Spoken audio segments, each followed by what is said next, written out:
Hi ninjas, and welcome to another visual guide of Sekiro. If you went to the Ashina Depths first before completing the Sunken Valley, after Snake Eyes in the Poison Pool there is an empty area that does not bode well, but you can walk through it freely. But if you instead completed the Sunken Valley area and killed the Guardian Ape, you will see the Poison Pool and the Sunken Valley's clan's huts completely destroyed. And the next area is occupied by the same Headless Ape you thought to have destroyed. Twice. So it seems as shadows die twice, apes die 3 times? This is a visual guide on how to defeat the Headless Ape.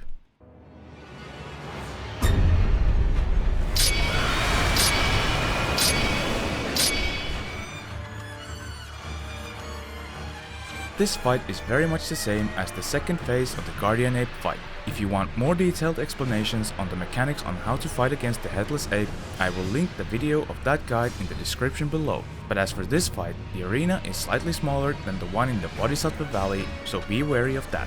You can also approach this fight from 3 directions. The first one is from the Poison Pool area, which is the furthest away from the Headless Ape.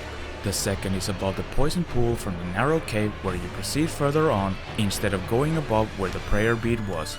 This has a small drop and is a bit closer than the main entrance. And finally, the third direction is if you have already passed here to the Forest of Illusions and sat in the idol, you can come back to the cave from there and into this area. This is the closest you can get and can start attacking him as he is still doing his starting animation. But just in case, I will quickly go through the tactics and tips against the first phase. As you start the fight, if you are close to him, he'll most likely start with the Terror Scream. As per usual, in any situations with this attack, run away from the range and return once the scream is over, or you will die from the terror. If you start further away, he'll start running towards you and begin with one of his many attacks. Whenever the Headless Ape begins some of these combos, be sure to do your best to deflect as many attacks as possible, but mainly the first attack and the last where he stands up straight and tries to slam you. His other slam attack is at the end of the 2 strikes and 2 swipes combo, which then has a strong slam as shown in the video. Deflecting these slam attacks makes the Headless Ape slump into the ground, in which point you can use the loaded spear to pull the centipede out of the body. To see where to find the loaded spear and how to use it, check out my guide video on how to defeat the Guardian Ape. If he does the belly flop slash attack, circle behind him from your right side and attack him to deal damage. Should you need to heal, the Headless Ape has slow recoveries between combos, so bait him to come near you, have him start a combo or the Terror Scream and then take distance and heal. These same pauses between combos are valuable moments to deal direct hits to him with your sword or with the Mortal Draw, but if you can, try to reserve your Spirit Emblems as they will be needed later on. When he runs out of HP or posture, you can deal your first death blow on him.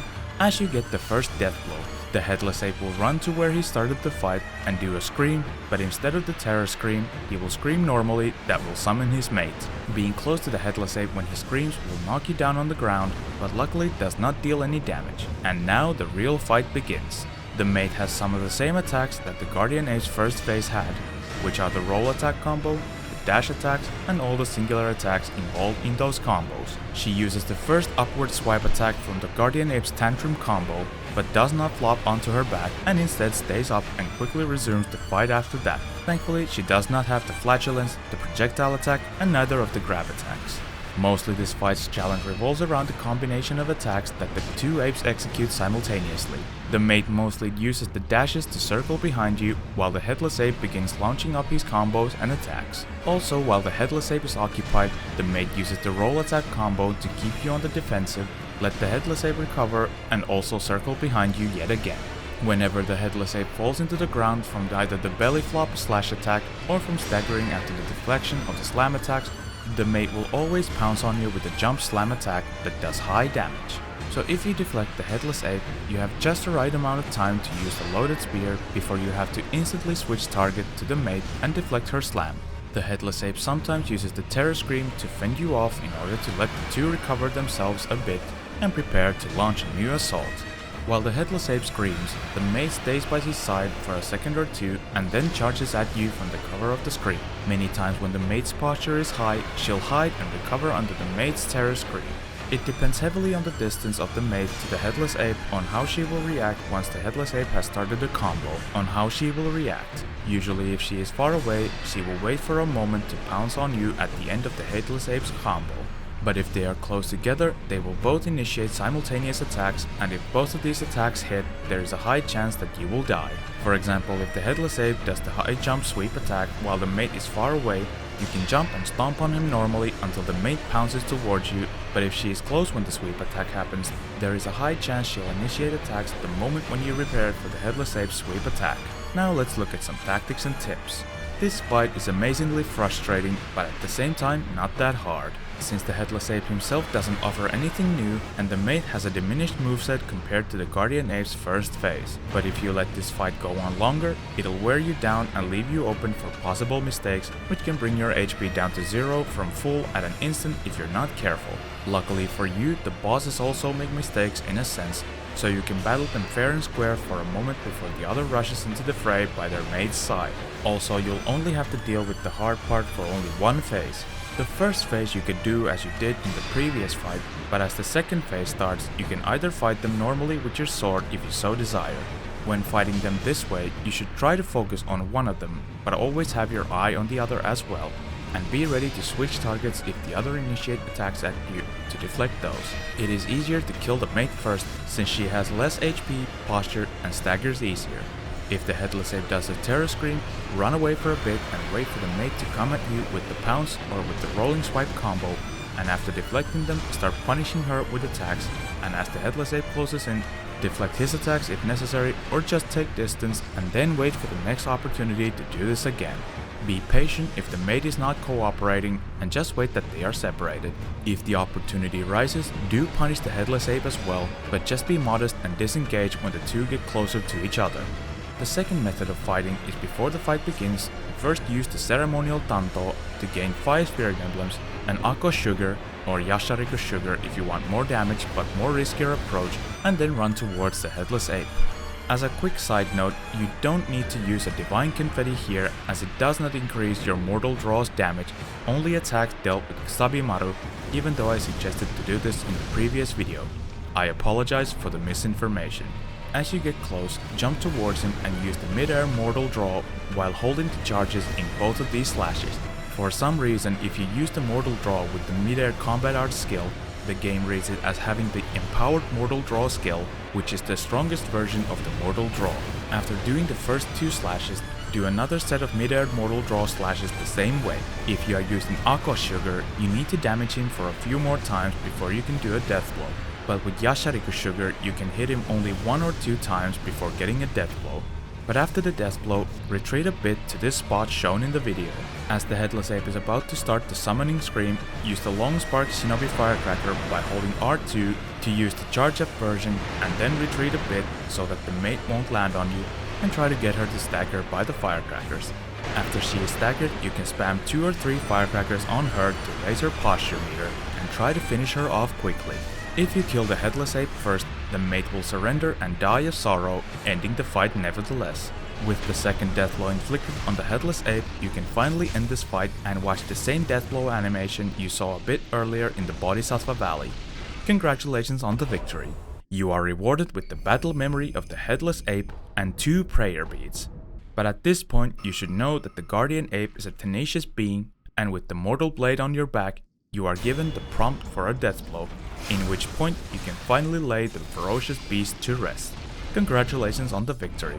With the death of the Guardian Ape, you are rewarded with the Bestowal Ninjutsu, which lets you get a temporary mocked mortal blade after you backstab an enemy and press R1 again while the death blow animation is still going on. When the Bestowal Ninjutsu is on, all attacks with the Sabimaru have hugely increased range, attack power, and go through enemies' blocks and deflections, even combat arts that use the Sabimaru.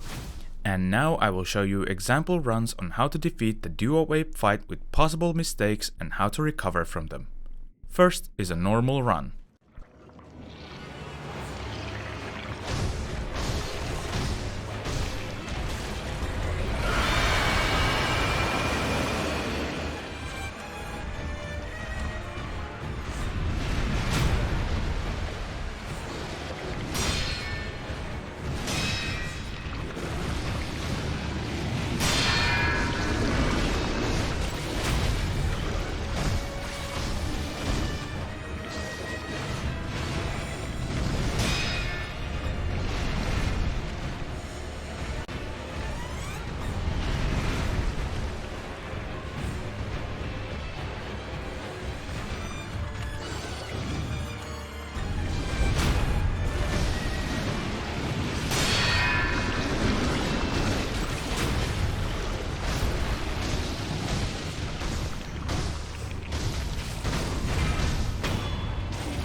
Up next is a quick run with Mortal Draw and prosthetics.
And with that we will wrap up with the video. You have now defeated the Guardian Ape once and for all, and defeated the first optional main boss of the game, unless you defeated the Guardian Ape before heading to the Ashina Depths, making it a mandatory boss. I hope this video was of help, leave a like if it was, subscribe for more, and if you have any questions or comments, let me know in the comments below. Thanks for watching, stay vigilant, and I'll see you next time!